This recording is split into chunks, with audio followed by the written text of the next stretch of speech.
We're talking today with Max Riekse, a candidate for state representative in Muskegon County. Max, welcome. Please tell us what your qualifications are, why you're running for office, and what your feelings are towards the incumbent. Well, that's a mouthful. Well, I'm running because we need to do something and we need to change, and I don't think it's Obama change that we need, which I think is an abomination. And I think if he's reelected, we'll have 4 years of socialism bordering on communism and more individual rights taken away from us. On the other hand, I don't expect a whole lot from Romney because he's not going to do anything for the middle class, and he'll probably get us involved with a war with Iran rather, and that'll be a disaster economically and socially to this country, and will be a pariah throughout the whole world. And the reserve currency now is the dollar, and it's already being chipped away at by many countries that are getting away from the reserve currency of the dollar. And if we go to war with Iran, there's a very good possibility that the dollar would no longer be a reserve currency. And this would devastate the United States because right now we're printing money and the rest of the world is accepting it as payment in debt because we are the reserve colony, currency. Now, qualifications, bachelor's degree, international relations, political science, master's degrees, 2 master's degrees from Western Michigan University, political science, international relations, education, and history. And there's a lot, if we look to history, what we can change in this country and why things were changed constitutionally to get us into the mess we are in now. Before I go back to I'm going to try and keep going back with your different questions here. So it's multifaceted questions. I'm a retired Michigan public school teacher, 23 years, K through 12. I got my K through 12 certificate from Western Michigan University. 32 years in the military, started out as a private E1, became retired as a lieutenant colonel, got a combat infantryman's badge in Vietnam, in reconnaissance, and Iraq I got a Bronze Star, and retired with the Legion of Merit, which very few lieutenant colonels or even colonels are awarded. Served in a variety of capacities in Iraq. The last 6 months I dealt with, in fact I was the deputy commander for a task force dealing with oil security for all of Iraq, which kept me in the downtown palace, the civil military headquarters at that time, for about 14 hours a day, sometimes more. Didn't get out for good behavior. So I paused. You want to get me back on track? Tell me what do you see in state government that needs to be corrected? Oh, that's a long list. Well, first of all, I think that there's 3 constitutional amendments that should be initiated in the state legislature, and we can do that. And there's a method in the Constitution to do that. 1, go back to electing the president and the vice president independently. And I think we should keep the electoral system. And I think one venue to, another thing to change is Michigan's proportional voting system, or having Michigan's scratch that. The going to a proportional presidential vote count. In other words, right now it's winner take all. So you might have 51% of the voters going for Romney, for instance, and 49% going for Obama. Well, the 49% they don't get any reputation in Washington, D.C. and the president for 4 years. By going to a proportional system where the proportional vote is divided up between Republican, Democrat, and Independent. If an Independent, say, gets 5% of the vote, then they get 5% electoral votes. And the rest of the votes are divided up evenly between the lead, which I'm going to assume is going to be the lead vote getters, the Democrat and Republicans. So when you go into the Electoral College, everyone gets their vote represented, both Democratic and Republican, and if the independents get 5%, if independent gets 5%, then they're also represented too. I think that would make them all work harder for our presidential vote and not be bought off by billions of dollars from Wall Street. And that's another problem. That goes back to a constitutional amendment going back to electing United States senators by the state legislature. You know, we can do a constitutional amendment going back to the original concept of having the state legislatures, the state Senate, the state representatives, the state House, vote on who should represent us in the United States Senate. It's a lot harder to buy off, you know, let's say 40 state legislatures than it is to buy one United States senator. Right now, the lobbyists control our United States senators, you know, because they got the money. You go to the United States Senate, for instance, in the Finance Committee, and you wonder why all these finance laws that have all these fees on 401k programs, why we send trillions of dollars overseas to finance international banks. We print the money, we finance it, we pay the debt, and we send it overseas. The Federal Reserve System is doing that, and the United States Finance Committee is buying off on that because they get money from Wall Street. They get money from the bankers. For instance, Bonnier, and I'm running as a Republican. You know, I don't have any problems with that, but I'm a fiscal conservative. You know, the Republicans along with the Democrats are no longer fiscal conservatives. And they're not even constitutionally correct. The Republicans are not even for less government or lower taxes anymore. You know, and so just going back to the U.S. Senate there, so if we have a United States Senate that is directly responsible to the state legislature, you know, these guys will read, and they read the bills that these guys pass on. If they pass on something that is bad for the American people, bad for the people of Michigan, you know, they're going to say, okay, you know, 6 years from now, you're not going to be reelected. Debbie Stabenow, for instance, just recently voted against labeling GMC, the Frankenstein foods. You know, and that's something I want to know. When I read labels, and it says MSG on there, high fructose corn syrup, or some of these other additives that make Americans obese, overweight, and all these other bad things out there, and impact on having diabetes. You know, I don't buy it. I don't buy it for my son. He's 10 years old. He don't need that kind of stuff. I want my food labeled. I want my food labeled if it comes from Mexico, China, or someplace else. I want it labeled that it has these these genetically modified genes in there. Debbie Stabenow voted against that because she's being paid off by the lobbyists, Monsanto, among others, and the pharmaceutical industry is another one. These people are responsible to the lobbyists, not to the people of Michigan. So that's a constitutional amendment. Another constitutional amendment is do away with the federal income tax. And by you know, along with that, of course, the IRS. Replace it with a national sales flat tax and bring back the tariff. That tariff worked very well for this country for over 100 years. And especially slap a tariff on those unfair free trade practices promulgated by the multimillionaires making money off it, you know, selling American jobs overseas. You know, a tariff is a good thing, you know, and it also makes the trading, you know, if they place a tariff on our, high tariff on our goods, we slap it on them. Japan and China have been getting away with this for probably 20, 30 years, maybe longer. You know, we need to do something about that. And we can do a constitutional amendment getting back and doing away with the direct election of United States senators. We can do it by abolishing the federal income tax and replacing it with a national flat sales tax and bringing back the tariff. I pause. Okay, Michigan, should we have a part-time legislature? Yes. Now, some people will say with a part-time legislature, the bureaucrats will control. Well, if you have a bunch of lazy people like my opponent who just let them do what they want to do, of course. You got to hold people accountable, and you got to stand up and do the right thing. And you got to say, hey, this bureaucrat is giving lousy service to my constituent, and I want to do that. Barney Hasper, which very few people remember him, and especially people that are in my district, he was an advocate for the people. Now, the Muskegon Chronicle trashed him like you wouldn't believe, but Barney Hasper fought for the people. He was an advocate. I paused.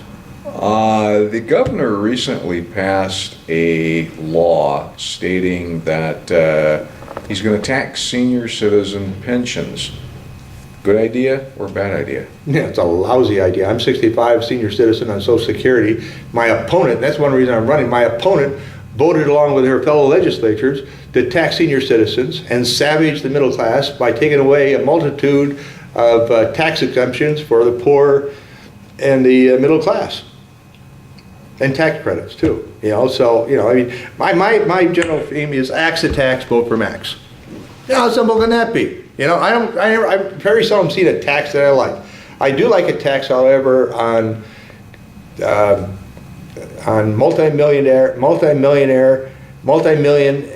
multi-billion tax-free foundations. These people are getting away scot-free, and they should be taxed, along with insurance companies.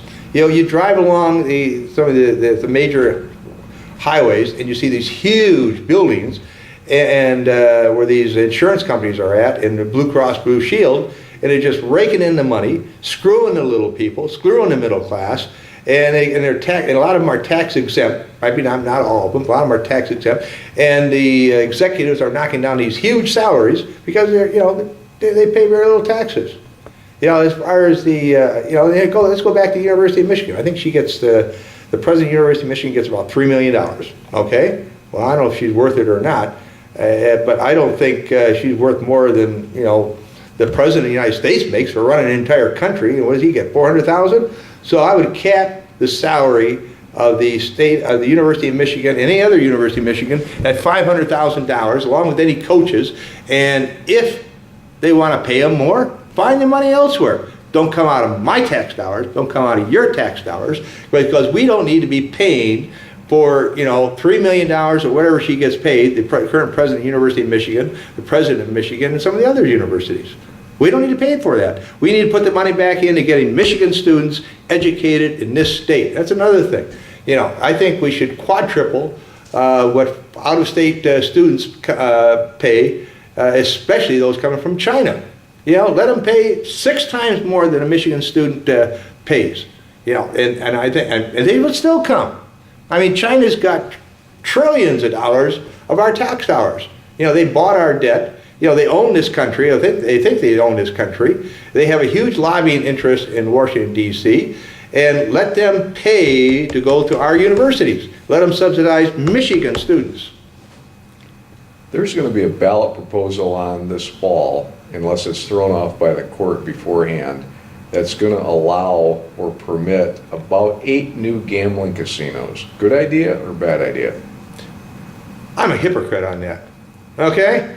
I will vote no against having 8 more casinos in the state of Michigan.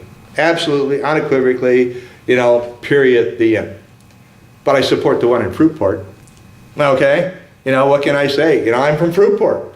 And I think the Indians would come in here, and it would be a good job creator for the not only Fruitport but for the area, because they're not going to just limit the amount of people that come in here. That work there from Fruitport. They're going to put all people from Casanova, Urbana, Whitehall, Montague, Norton Shores, Roosevelt Park, and the surrounding community.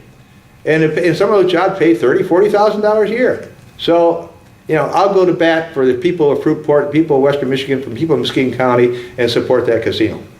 100%. There's another ballot proposal that's going to be on this fall, and it's basically going to preclude the state from developing and opening up in partnership with Canada, a new bridge between Detroit and Canada. The ballot proposal was originated by a private bridge owner, the gentleman that owns the Ambassador Bridge, and he's saying that he can build another bridge privately. Should the government, that is the government of Michigan and Canada, should they abandon the plans to build the bridge that they're talking about and let him go ahead and build a second private bridge, or should they go ahead with their plans to build another public bridge? Well, first of all, here in Western Michigan, we get inundated on the TV with the bridge is a bad deal. It's going to cost the taxpayers money, all this other stuff. Well, I attended an international officers meeting and a dinner in Windsor with a friend of mine, another fellow lieutenant colonel, United States Army. And I asked him, I said, you live near Ann Arbor, what's your take on this? Because we always get that the bridge is a bad deal. And he said, basically, there's some old fart millionaire, multi-millionaire, multi-billionaire, there's different, he's got millions and millions, maybe probably he's a billionaire. He's buying up land in Detroit, and he owns the current bridge. He doesn't want the competition. So he's against the bridge unless, they build it on his land and he controls it. So the governor is bought off on it. That's one thing I agree with the governor. He thinks we need a new bridge. This bridge could bring in billions of dollars into Michigan, which will filter over to western Michigan and spread out through the Midwest and bring jobs into the United States and economic prosperity. We need the bridge. Build the bridge. The problem is this guy has bought off a number of the people in the state legislature, including, probably my opponent too. I haven't done the research, but I bet you she's taking money from this bozo. Hey, he's not a bozo, he's pretty smart. He's a billionaire, a multi-billionaire, billionaire. And he doesn't want competition. You can't blame him there. But he's bought off a number in the state legislature not to have the bridge. Well, Canada believes in the bridge to the point where they have given Michigan $500 million to build the bridge. And we can get the remaining $500 million from the federal grant. Well, that's a federal grant. That's money, that's taxpayers' money. All the money you go, every time you go fill up your gas tank, or if you can't afford to fill up your gas tank these days, the money you pump into your gas tank, you're paying taxes on it. It goes to Washington, D.C. Your United States senators sign off on only getting 90 cents back on the dollar in your gas and diesel tax. So I think we should get every nickel possibly back from the federal government, and they're willing to give us, as a grant, not a loan, not a grant, $500 million to pay for the bridge. And I asked my friend, I said, well, where's the hidden agenda in here? Where's the hidden tax liability for? He said, there is none. They haven't come up with anything that is going to cost the taxpayers of Michigan a nickel. And we might even make revenue off of it because people going back and forth got to pay. There's also 2 ballot proposals on, and I just want to say that's another major difference between my opponent, and she looks better than I am, but she doesn't say a whole lot. And maybe I say too much.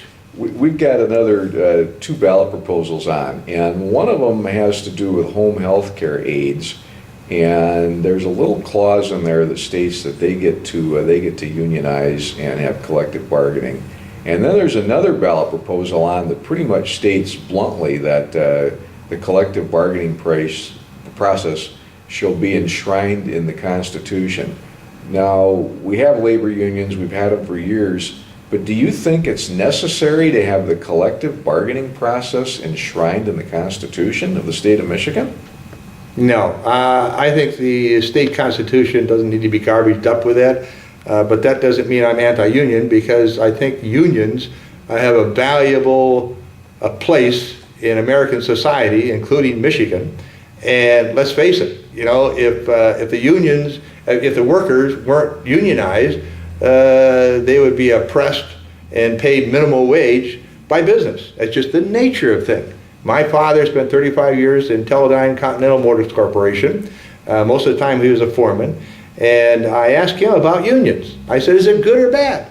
And he says, well, before they had unions, you had to go to the boss man with a bottle of booze and bribe him to keep your job, or keep your job, keep your hours, or whatever. So he said the extreme is, the average working man and woman need to be protected. The problem is that we've got some union bosses in there that get way overpaid and become corrupt, and then they push their weight around, and they've represented sick, lame, and lazy workers. So there needs to be a balance. I don't think we need to go to the extreme as a Wisconsin governor did, and that's one thing I'll say about Governor Snyder, our Republican governor, as he said so far, that he doesn't want to go that direction because it creates a lot of animosity, which we don't need. We need to get together, build Michigan for the future. So a constitutional amendment, I think, is going too far, but we need to protect worker rights. I think we need to, have unions, and as far as making this a right-to-work state, I think that's another extreme too. Governor Snyder, I'm not, I said that's a middle ground approach. Governor Snyder has been in office now about 2 years. Doing a good job overall, bad job? What do you think? Well, taxing senior citizens, pensions, and balancing the budget on the backs of senior citizens and middle class by taking away their tax deferments and tax credits, I think is a bad choice. I like his reduction in business taxes. That's good. So it's, but he's also reduced a number of other things too that hurt people. I think we need to do more for business. I think we need, Michigan is way overregulated when it comes to business. That's a fact. It's hard to do business in Michigan. I'll give you an example. I'm a veteran. Okay, Vietnam and Iraq. Okay, and 6 years ago, before Granholm took power, the state of Michigan had, as part of the budget process, funds allocated to representatives of the DAV, VFW, American Legion, Catholic War veterans, the Jewish war veterans, and AMVETS, to name a few.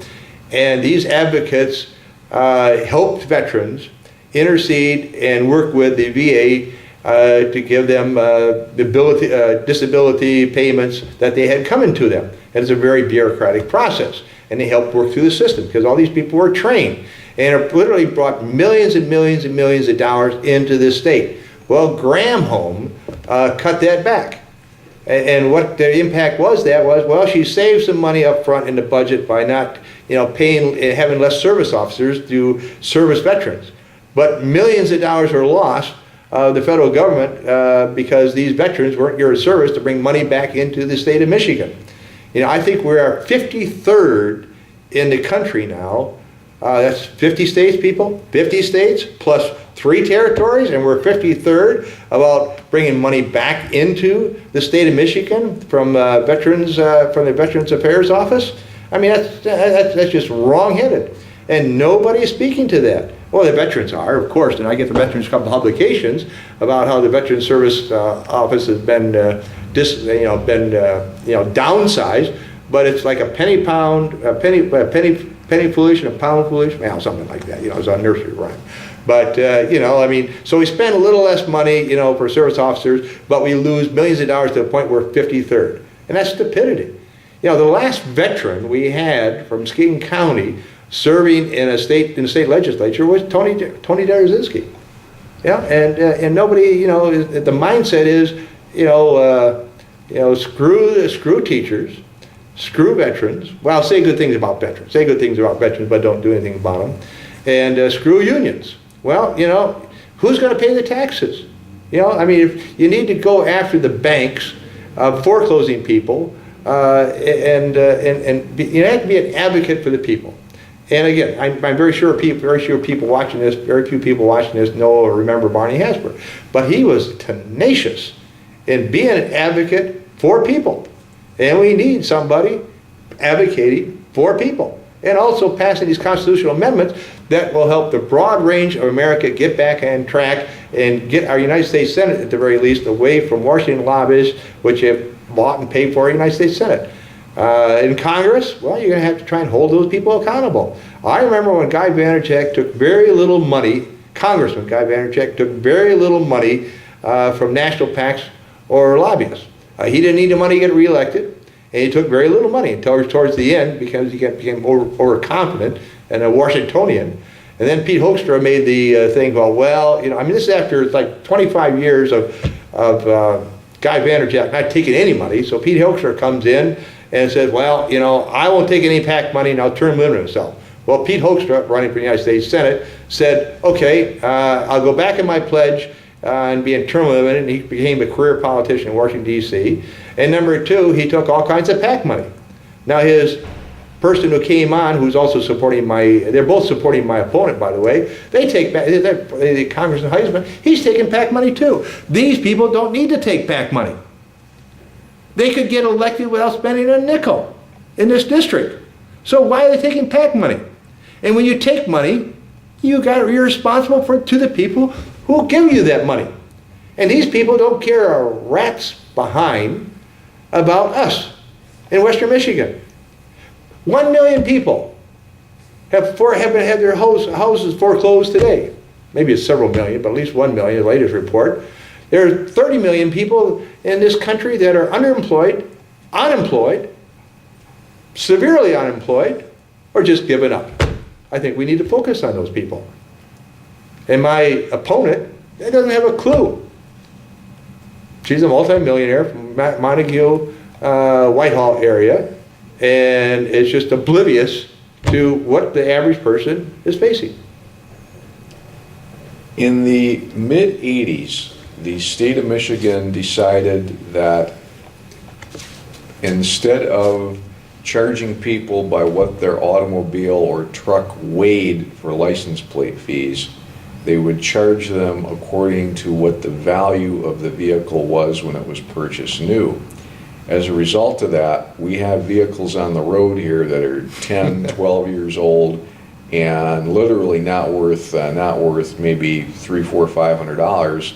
However, over the course of a couple of years, they have to spend that much money and more just to buy license plates. Should that law change to go back to the way it was, to where we charge people by how much their vehicle weighs rather than what they paid for it? Absolutely. Just 2 weeks ago, I traded in my van, 2004 van. It had 179,000 miles on it. That's 179, okay, 179,000 miles on it. It had a severe oil leak. The cruise control didn't work. And it needed a new brake job, about an $800 brake job. And I paid taxes on that, license fees, based on its new value, 2004.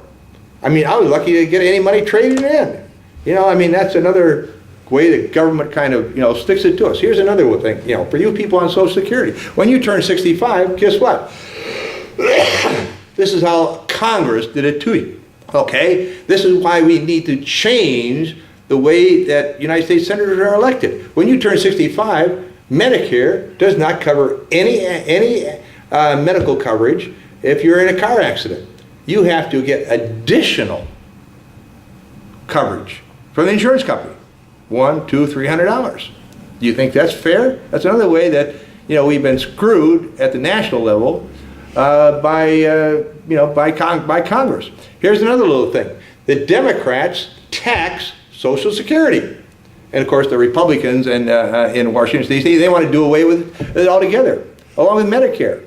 They all want to put us into 401k programs. Well, guess what? If you aren't finding out about your 401k program by now, with all the additional little hidden fees or whatever, and then of course it's administered by people in Washington D.C. And with all the laws they got, and of course it goes through Wall Street, and you're screwed because your 401k program is probably worth 50% of what it was before.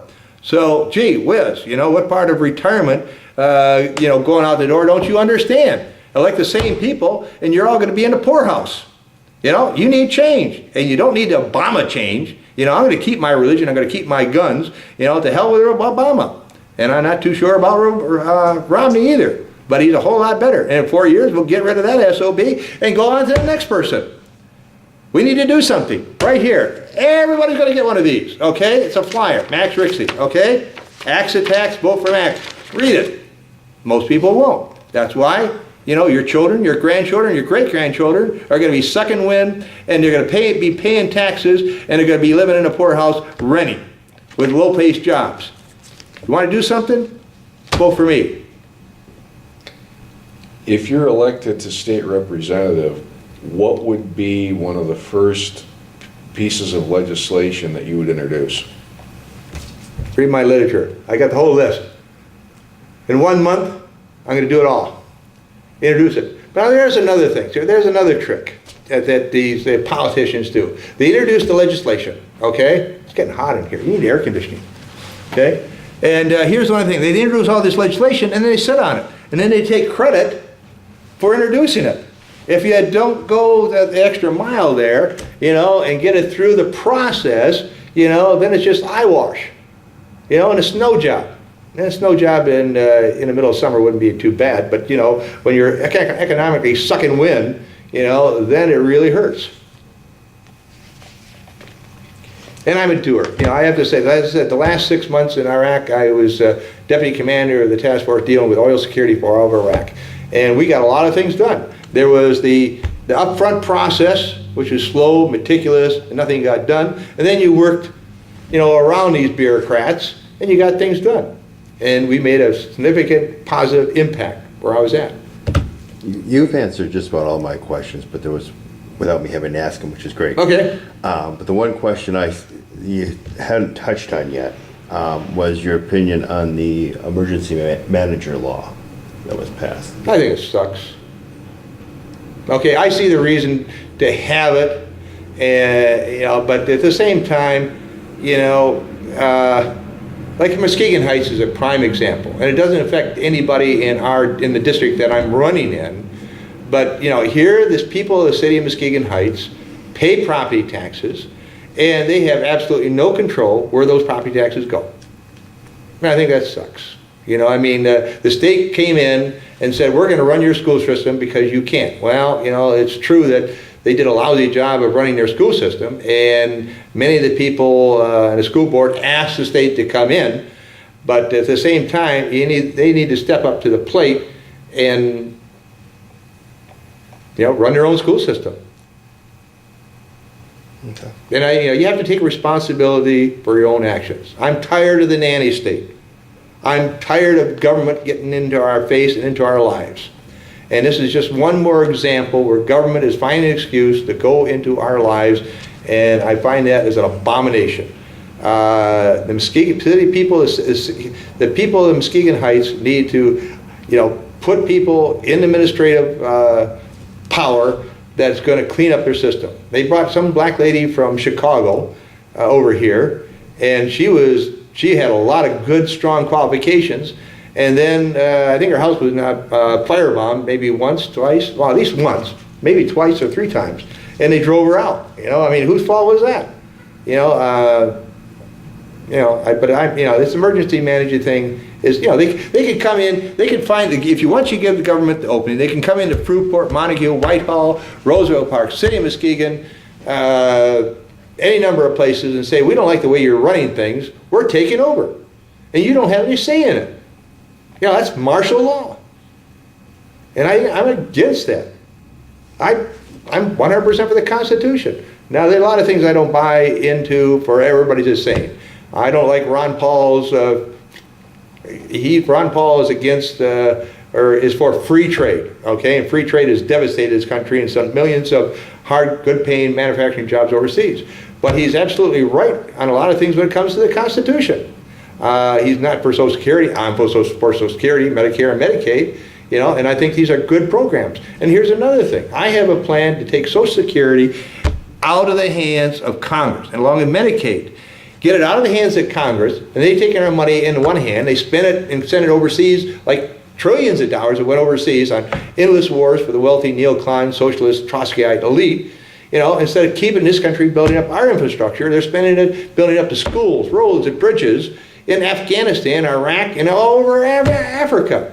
Yeah, it's an abomination. So that's one reason when you take the money away from the printing the money from Federal Reserve, which is not going to happen because these people have too much power, but we need to spend the money right here in this country. Would you propose legislation that would freeze the amount of government spending in Michigan for 5 years? Yeah, I like that concept. The only problem is there's inflation. It could be inflation adjusted. Yeah, if it was inflation adjusted, yes. The same thing is another thing. I remember when I came back from Vietnam, I got $20 a month in Vietnam. Well, one time I got back from one patrol and I had $60 in my pocket. They came out and paid us, okay? Now, the rest of the money went into a bank account here in the United States. I got it when I came back, I got it, bought myself a new car, 69 Fastback Mustang. And I think I paid like $3,400 for it, adjusted for taxes, which saved, when I saved, I bought it overseas in a military post, say $4,000. Now, what can you get any Mustang for today? It's going to cost you $25,000 or $30,000. That's inflation, okay? And that's why our money supply is being ruined. Well, that's a bigger problem. Do away with the IRS and the federal income tax and hold the Federal Reserve accountable, which isn't federal. It's owned by people, owned by bankers, private interests, 2/3 of which live in Europe. And so, yeah, I can go along with that easily. But you got to take in the inflation factor, and reduce it, not reduce the the wages of state workers, which I don't, I mean, some of the pay and benefits are over the top, but, it's like a prison worker. I mean, I think they, went down about as low as they can get what they pay prison workers. The state legislature, they need to reduce their salary even more than they have. Would you propose a 15% cut on legislators' pay? No. 30%, yes. 40%. I wouldn't limit it to 15%. I mean, they're worthless. I mean, as they are now. Look at my opponent. I mean, she's not worth, what is it, up to 38,000, 39,000? Well, they make about 79,000 with benefits. Oh, is that right? Yeah. I mean, she's not worth 30,000. I mean, so. Michigan is the only state in the union that has a law in the books that states if you don't pay child support, it's a 4-year felony. Now, what that essentially means is that if for some reason, based on Michigan's lackluster economy, that you lose your job, you can't pay your child support, they start by revoking your driver's license. And so you can't drive and go to work to earn money to pay for the child support. Pay for the child support. Yeah, that's a state stupidity right there. And then they go ahead and they can put you in prison for 4 years. So you can't pay child support anymore. So you can't pay child support anymore. You have no contact with your kids, obviously, in prison, or if you do, it's very little and it's under rather gruesome circumstances. Should that law be repealed? 100%. There's again where we're getting into the nanny state, and you're giving the bureaucrats, the state bureaucrats, control over your life. And most of those people, given the choice, they won't make a common sense decision. I'm sorry if I disparage any state workers out there, and I don't mean to do that. But, they'll go by the letter of the law. Well, if a person loses his job, he can't make the payments. Okay, you don't put the person in prison. You don't take away his driver's license and make it hurt upon hurt. Who does that serve? Then he can't pay taxes, which, hurts the state, more. There are good, valid reasons why people can't pay child support. Now, you got some people on there that are just SOBs and they don't want to take the responsibility. And I think ways can be made to compel them to do that. And maybe put them in the county jail for 20 days or 30 days, or put them on. There's things you can do without going extreme. That's just I'll put it right out. That's an asinine law. Is there anything else that we haven't touched on today that you'd like to add that you think that tell us? You get to Lansing. What is going to be the thing that you want to accomplish in your 2-year term? If you can, what's going to be the main thing that you want to accomplish there? Okay. Number one, and this is actually get it voted on and passed by the state legislature, not just introducing the bill, because that's garbage. You just introducing something, get your name on it, let it sit there for 2 years, is eyewash. And I don't believe in eyewash. 32 years in the military, Vietnam and Iraq. I don't believe. I'm not an eyewash person. You lead, follow, or get out of the way. Repeal the 16th pro-communist federal income tax and abolish the IRS. Repeal the 17th Amendment. Go back to the original U.S. constitutional requirement of having state legislatures elect U.S. senators, thus ending corrupting Washington, D.C. lobbyists and special interest influence over the U.S. Senate. Take back the U.S. Senate from Wall Street banksters, which rhymes with gangsters, and multinational corporations who have robbed millions of Americans of their homes and jobs. Repeal the 12th Amendment. Go back to electing the president and vice president separately, as was done under the original United States Constitution. End Michigan's winner-take-all presidential electoral system and replace it with a proportional electoral system based on the top 3 candidates, i.e. Republican, Democrat, Independent. That way all voters are truly represented. Do away with free, unfair trade. Absolutely. And secure Michigan's border from illegal alien entry. All illegal aliens must be removed from Michigan to where they come from. Now, the namby-pamby people say, well, we got to be nice to these people, because, they're just people and human beings like us. Well, former presidents, Eisenhower, one of them, and Truman and others, you can look this up for the statistics, deported You know, illegal and legal aliens from this country, when economic times were hard, they got rid of them. They understood that they can't be competing with Americans. 30 million Americans, as I said before, are unemployed, underemployed, severely unemployed, are just given up. We can't support a population of 20 to 30 million illegal and legal aliens in this country. It doesn't pass the common sense test. Okay, our prisons are filled with illegal and legal aliens in this country. They are collecting welfare, Medicare, Medicaid. They are even voting in our elections. We don't need that. You know, Social Security, if we took it out of the hands of Congress, put it back in the hands of states, or put it in the hands of states and made it constitutionally correct, by the way, it would be self-supporting, and we could double the number of benefits available to people on Social Security, Medicare, and Medicaid, and take care of Americans. The wars in Iraq and Afghanistan have cost us around $6 trillion. We have built up their schools, their bridges, their infrastructure. We need to build up our schools, our bridges, and our infrastructure and keep the money at home. $2 trillion are parked offshore, off-state by these multinational, international corporations, American corporations. And if they bring it back, it's like 50 cents on the dollar they're going to tax. They're not going to bring it back. They're going to keep it up over there and create interest on there. So I would say, you know, starting at the state level, and the state's got to do this, because look at the immigration problem we have. You know, Congress is not stepping up to the plate, you know. We got to do something here to bring that money back, and we got to pressure our state delegation in Congress, United States senators and 15 congressmen, to bring that $2 trillion back, tax it at 5%, bring it back. There'll be an infusion of $2 trillion. Now that's real money, and that will help greatly. My opponent, as I said, she voted to tax senior citizen pensions, along with voting to take away our tax credits for poor and the middle class, tax credits, and what I said before, whatever. Let's see, what else here? Lower taxes, less government, tax multi-million, billion-dollar tax-free foundations, insurance companies, and in the Michigan, a tax on seniors and all working people. All retirees over 62 should be excluded from paying taxes on their primary homes or residences. You know, one way you could do that is pass, and that's one of my top priorities, is pass, this is all, you know, most people who are working, and you got to vote, I mean, that are voting will get a copy of my insert, okay? Read it. And all retirees over 62 shouldn't be any property taxes. When you become a retiree, you make less money. You're not working. You know, what part of that don't the government understand? They shouldn't be allowed to take your home away from you just because you're not working anymore. You're retired. So, okay, at the very least, that the government should be prohibited from taking your home away. And say if you owe like $2,000 in taxes on your house, well, that should be a tax debit. So when you do die, you know, the government said, well, okay, when the house transfers to somebody else or sold, you know, you owe this much in property taxes, you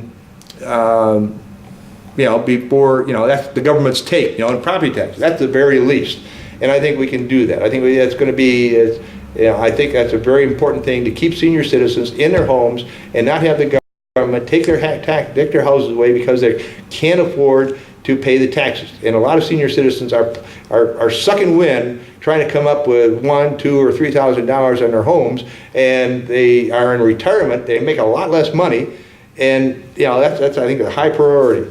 Remove Social Security, Medicare, and Medicaid from control of Congress, and stop the effort to kill these programs that America needs.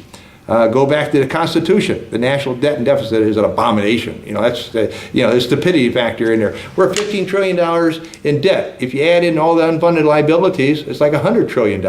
Okay? The only ones that have fully funded pension plans are judges and the state police, or close to it. I don't know where the rest of the money went. It kind of went walking. Okay? Okay. Any other questions?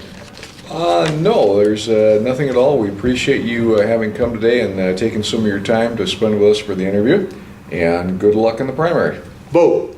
Axe attacks. Vote for Max. August 7th, Republican primary. I need your vote, not only for you, not only for me, but your children, your grandchildren, your great-grandchildren. We need to do something real quick. Goodbye.